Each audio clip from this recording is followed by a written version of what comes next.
자, 우리 하나님 말씀을 같이 볼까요? 스가랴 구약성경 4장 6절로 10절입니다. 스가랴 4장 6절로 7절. 요걸 이렇게 읽읍시다. 먼저 우리 여자 성도님들이 앞절을 읽으시고 다음 절은 남자 성도님들이 읽으시고 맨 마지막 10절은 같이 읽겠습니다.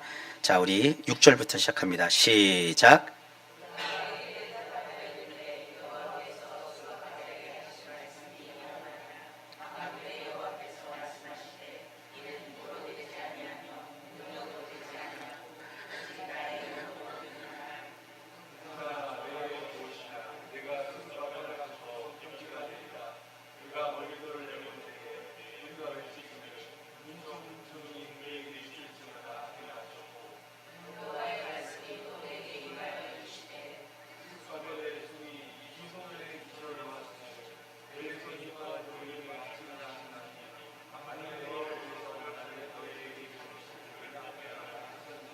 같이요. 작은 일의 날이라고 멸시하는 자가 누구냐?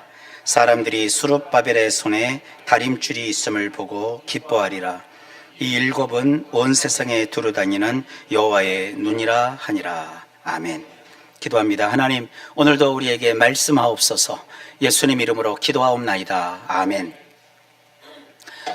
저는 오늘 스가랴 4장 6절로 10절 말씀을 본문으로 소중한 작은 일의 날이라는 제목으로 하나님의 말씀을 증언하려고 합니다. 우리 속담에 천리길도 한 걸음부터 티끌모아 태산, 시작이 반, 이런 말이 있습니다. 너무나 익숙해서 자칫 진부하게 느껴질 수 있는 이 말 속에 우리가 항상 마음에 신념처럼 가지고 있어야 될 신앙의 놀라운 비밀이 담겨 있습니다. 1848년의 일입니다. 미국과 캐나다 사이를 가로지르는 천둥소리라는 의미를 가진 나이아가라, 그 나이아가라 폭포가 있는 곳에서 있었던 일입니다. 지금 그곳에 가면은 그 처음에 만들었던 이 다리 대신에 레인보우 브릿지라고 해서 무지개 다리라는 근사한 철제 다리가 놓여 있었지만 원래는 거기에 철제교가 아니라 현수교가 설치되어 있었습니다. 처음에 거기 다리를 놓는 일은 이게 사실은 불가능한 일이었습니다. 왜냐하면 나이아가라 협곡에 흐르고 있는 거센 물살 때문이었습니다. 모든 사람이 저 거친 물살 위에 다리를 놓는 것은 불가능하다라며 고개를 저었습니다. 거기 배를 띄울 수도 없고 인간이 헤엄칠 수도 없는 그야말로 절망의 공간, 그것은 그저 좁고 거친 죽음의 협곡이었습니다. 그런데 그 협곡 앞에 한 남자가 섰습니다. 이 남자의 이름은 찰스 엘렛 주니어라는 분입니다. 그는 남들이 보지 못한 것을 보는 눈을 가졌습니다. 그는 홀로 4개의 거대한 나무탑에 굵은 케이블을 연결하고 그 아래로 나무 판자로 만든 길이 약 232m의 다리를 매달아서 지탱하는 그런 현수교를 놓으면 된다, 그런 꿈을 꾸었습니다. 찰스의 눈에는 이미 완성된 다리가 보였던 셈입니다. 그런데 문제는 어떻게 그런 다리를 만들기를 시작할 것인가? 그 당시의 기술력으로는 그곳에 다리를 놓을 수 없는 막막한 상황이었습니다. 지금이야 뭐 드론을 띄울 수도 있고 또 헬리콥터가 있으니까 얼마든지 현수교에 필요한 케이블을 미국과 캐나다 쪽에 연결할 수 있는 상황이지만 그땐 전혀 그런 것을 할 수 없었어요. 하지만 엔지니어 찰스 엘렛 주니어는 텅 빈 허공에서 이미 완성된 현수교의 비전을 보았던 자입니다. 다리가 놓이기 전 그 나이아가라 협곡은 죽음의 장소지만 꿈을 꾸는 자였던 찰스 엘렛에게는 자기의 가진 기술력을 증명할 수 있는 기회의 순간이었고 장소였습니다. 문제는 거창한 토목 기술이 아니었습니다. 어떻게 저 건너편까지 첫 번째 연결고리를 보낼 것인가? 그것이 유일한 숙제였어요. 그것만 해결하면 되거든요. 마침내 찰스 엘렛이 찾아낸 방법은 기발했어요. 아이들이 가지고 노는 연이었습니다. 그래서 연 날리기 대회를 열어요. 그때 이 홈한 월시라고 하는 소년이 날린 연이 그야말로 강 건너편까지 가서 나무에 걸립니다. 그래서 그 연이 걸려서 생긴 가느다란 연줄, 그 실 한 가닥의 시발점에 대해서 거기서부터 시작하여 나무와 쇠줄로 만든 거대한 현수교가 완성되기에 이르릅니다. 생각해 보십시오. 한 사람의 가슴 속에 품게 된 원대한 꿈이 현실에서는 고작 가느다란 연줄 하나로 시작했습니다. 오늘 읽은 성경 본문은 스가랴 선지자가 활동하던 시절이었습니다. 스가랴가 활동하던 시대는 바벨론에서의 한 70년 가까이 되는 포로 생활을 마치고 이스라엘 자손들이 유다 땅으로 돌아오기 시작했던 때였습니다. 막상 그들의 고토인 유대 땅에 돌아와서 예루살렘에 들어가 보니까 그 찬란했던 아름다웠던 예루살렘 성전은 완전히 파괴되어 그 형체조차 알아보기 힘들 정도로 무너졌고, 그리고 그들이 아무리 노력하고 힘쓰고 애쓴다고 해도 그들의 자력으로는 그 옛날 화려했던 솔로몬의 영광을 재현할 수 없다는 절망으로 가득했습니다. 1848년 나이아가라 협곡에서 그랬던 것처럼 사람들의 눈에는 오직 절망과 불가능만 보였습니다. 혹시 우리 인생 지금 절망과 불가능, 안 돼, 할 수 없어, 그런 것만 보이고 계시지는 않습니까? 무너진 성전 앞에서 낙심한 백성들에게 오늘 스가랴 선지자는 하나님의 주시는 말씀을 이야기해 줘요. 그것이 스가랴 4장 10절입니다. 작은 일의 날이라고 멸시하는 자가 누구냐? 이 번역이 조금 유감스러워요. 작은 일의 날. 이것은 원문이 그렇게 말하고 있기 때문에 이렇게 번역한 것뿐이에요. 이 작은 일의 날이라고 번역한 이 대목을 자세히 들여다보면 이런 의미예요. 양으로 봐도, 수로 봐도, 크기로 봐도, 중요성으로 봐도 아주 작고 사소하고 별 볼일 없는 일이나 해야 하는 그런 초라한 현재라는 뜻이에요. 너의 현재 모습이 작고 가녀린 연줄에 불과한 아주 초라하고 별 볼일 없고 씀껏 당기면 뚝 끊어질 수밖에 없는 그런 하찮은 그런 상황이냐? 그렇다고 해서 멸시해도 되는 것이 아니다. 왜냐하면 하나님에게 계획이 있으시거든요.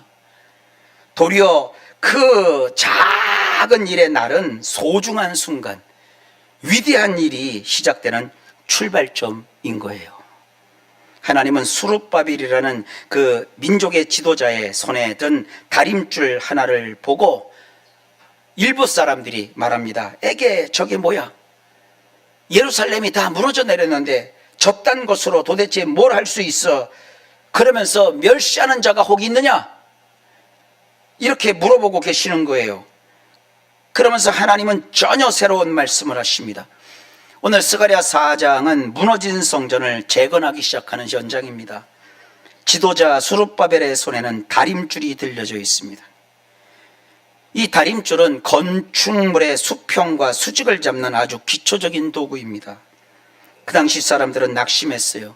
이까지 다림줄 하나 들고 기초성 몇 개 놓는다고 해서 솔로몬 때의 그 영광스러운 성전이 다시 서겠느냐?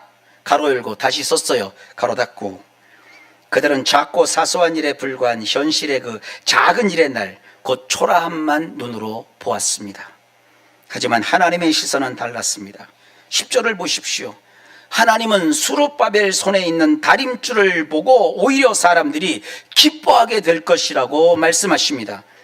하나님은 수룹바벨의 손에 들린 작은 도구 너머에 있는 완성될 성전의 비전을 보고 계셨기 때문입니다. 성경은 말합니다. 꿈이 없는 백성은 방자해지고 망한다고 그랬어요. 요셉이 꾼 꿈이 결국 이스라엘을 구원했고, 바울이 본 환상이 유럽을 복음화했습니다. 여러분, 혹 나이가 들었다고 환경이 어렵다고 꿈꾸는 것을 멈추지 마십시오. 꾸었던 꿈을 개꿈이었네 그렇게 말하지 마세요. 오히려 꿈꾸지 않는 것이야말로 우리 인생에 있어서 영적인 신앙적인 직문유기입니다. 하나님이 보여주시는 그 꿈, 하나님이 보게 하시는 그 비전은 지금의 자금을 긍정합니다. 하나님은 왜 아직까지 다 짓지 못했어? 네가 여태까지 한 게 고작 이거야? 이런 식으로 책망하지 않습니다. 비전을 품고 시작한 일이라면 그것이 아무리 작아 보여도 하나님 눈에는 이미 위대한 성취의 씨앗입니다. 꿈만 꾸고 있어서는 다리가 놓이지 않지요. 찰스 엘렛은 꿈을 꾸었기에 연을 날렸고 그 다음 단계로 나아갈 수 있었어요. 이것을 우리는 증폭의 원리라고 해요. 처음에는 연줄이에요. 거기다가 조금 굵은 실을 묶어서 당기면 돼요. 그 다음에 그 굵은 줄이 지탱할 수 있을 만한 밧줄을 걸어서 당기면 돼요. 그런 다음에 이제 제법 굵은 밧줄이 연결되면 그 다음에 쇠줄 케이블을 연결하면 돼요. 그런 식으로 크고 튼튼한 현수교가 실제로 완성되었습니다.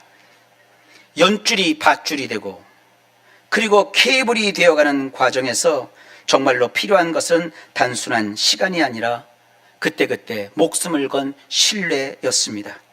그래서 이 찰스 엘렛은 그 일이 확실히 이루어질 것이라는 그 신뢰감을 사람들에게 주기 위해서 어떤 일을 했느냐, 지금 볼 땐 참 무모하기도 해요. 그 거대한 다리를 본격적으로 놓기 전에 엔지니어 찰스 엘렛은 그 연결한 케이블 위에 엉성하게 만든 철 바구니 하나를 매달았어요. 저 앞에 보이는 저 철 바구니가 지금 박물관에 실제로 전시되어 있는 실제 쓰인 바구니입니다. 저걸 저렇게 매달아 가지고요. 그래서 자기가 직접 그 케이블 위로 지나가요. 이렇게 안전하게 지나다닐 수 있는 다리를 내가 만들겠다, 그거죠. 철 바구니 하나에 몸을 싣고 그 무서운 나이아가라 협곡을 건넜습니다. 남들이 볼 때는 미친 짓 같고 금방이라도 떨어질 것 같은 위험한 시도였습니다. 저 밑에는 시퍼런 물살이 흐르고 의지할 것은 아직 완성되지 않은 케이블 뿐이었습니다. 실제로 나이아가라 폭포에 가보면 배를 타고 그 폭포 근처까지 가는 관광 프로그램이 있어요. 근데 그 관광 프로그램 그 매표소에 써 있어요. 심장 약한 사람은 표를 사지 마시오. 그 어마어마하고 거대한 정말 천둥 같은 소리가 나는 폭포 밑에 지나가는 것도 너무 무서운데 그 떨어지는 물 위에, 물보라가 치는 그 물 위에 밧줄 하나, 그 케이블 하나에 이렇게 돼가지고 엉성하게 만든 저 철바구니 타고 지나간다는 건 이건 정말 미친 짓이에요. 미친 짓. 하지만 비전을 가진 사람은 안전한 땅에 머물지 않고 남들이 두려워하는 바구니에 올라탑니다.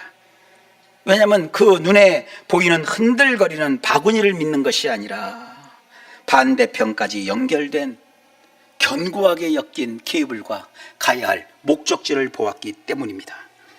바구니가 왔다 갔다 하면서 쇠줄을 계속 더해서 튼튼하게 만들고 결국은 기차가 다닐 정도의 튼튼한 다리가 되었습니다. 찰스 엘렛이 안전한 땅에만 서 있었다면 나이아가라 현수교는 결코 완성되지 못했을 것입니다. 오늘 여러분이 타야 할 작고 위험해 보이는 믿음의 바구니는 무엇입니까? 여러분, 나이는 핑계가 될 수 없어요. 갈렙은 85세에 이 산지를 내게 주소서라며 전쟁터라는 바구니에 기꺼이 몸을 실었습니다. 그 세상 노래 중에 내 나이가 어때서 그거 참 좋더라고요.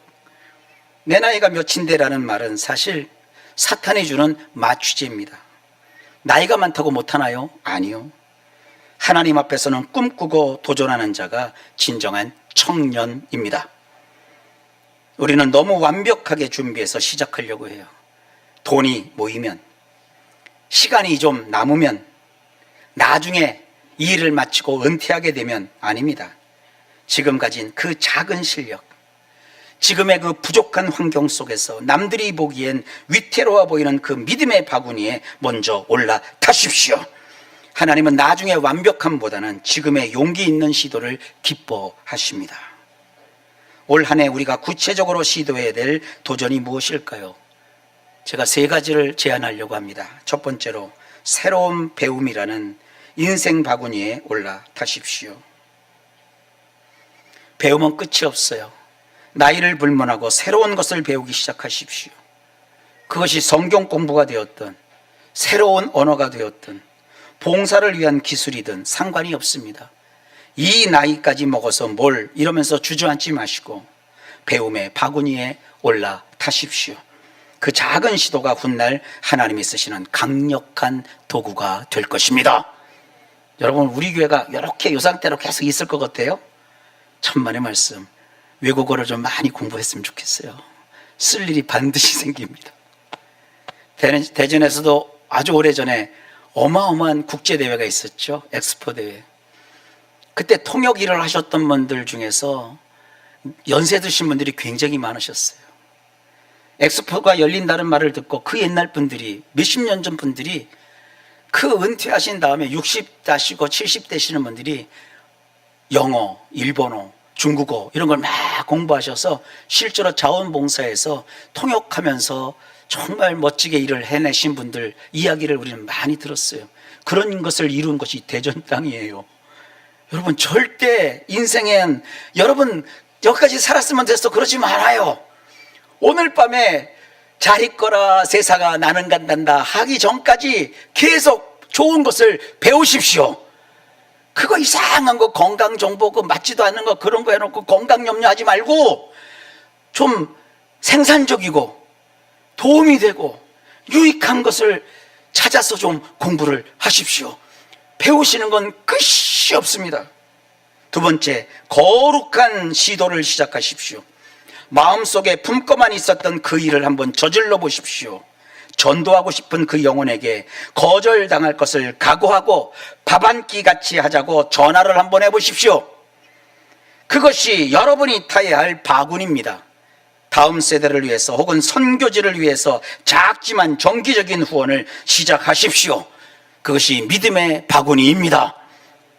제가 지금 올해 쓸 구역공과를 계속 집필하고 있어요. 2월 달에 제작을 이제 해서 3월에는 본격적으로 구역 예배를 또 시작하려고 하는데, 구역이 크든지 작든지 작은 물질을 또 모아서 우리가 선교비로 지불하여 많은 또 사람들에게 선교할 수 있는 기회를 주고 또 선교지에서 귀한 물질이 쓰일 수 있도록 하는 일에 또 한번 시도해 보려고 해요. 그런 거룩한 시도를 여러분 멈추지 말고 하시기를 축복합니다. 세 번째, 관계 회복의 바구니에 올라타십시오.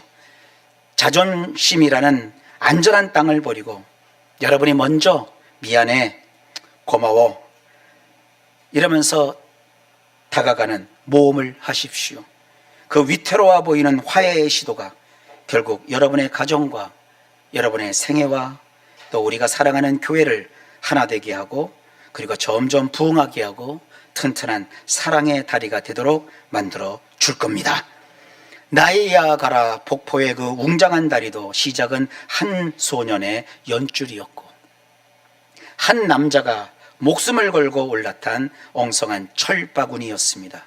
오늘 여러분의 삶이 비록 미약해 보일지라도 여러분 안에 하나님이 주신 거룩한 꿈이 있다면 주저하지 마십시오. 안전한 구경꾼의 자리에 머물지 마십시오. 비전의 사람은 모험을 하는 사람입니다. 올 한 해 현실에 안주하지 말고 내 손에 들린 믿음의 연줄을 날려 멀리 띄워보십시오. 그리고 두려움을 떨치고 사명이라는 바구니에도 올라타 보십시오. 여러분의 그 작은 용기가 마침내 태산 같은 하나님의 영광을 이루는 통로가 될 것입니다. 하나님이 묻습니다. 작은 일의 날이라고 멸시하는 자가 누구냐? 이 음성을 기억하며 위대한 모험을 시작하는 저와 여러분 되시기를 주님의 이름으로 축원합니다. 기도합시다. 하나님 아버지, 큰 자본금이 있고 내가 뭔가를 할 수 있는 역량을 갖춰야만 위대한 일을 할 수 있는 것이 아니라 작고 사소한 일상에서부터 위대하고 놀라운 하나님의 일이 시작된다는 것을 오늘 아버지 스가랴 말씀을 통해 조금이나마 깨닫게 해주신 것 감사합니다. 오늘부터 내가 할 수 있는 주변의 작은 일부터 놓치지 않고 과감하게 도전하고 도전하여서 작은 연출이 나중에는 굵은 쇠줄 케이블이 되어 큰 현수교가 완성되는 것과 같은 놀랍고 위대한 일을 이룰 수 있는 인생들이 다 되도록 역사해 주옵소서. 예수님 이름으로 간절히 기도하옵나이다. 아멘.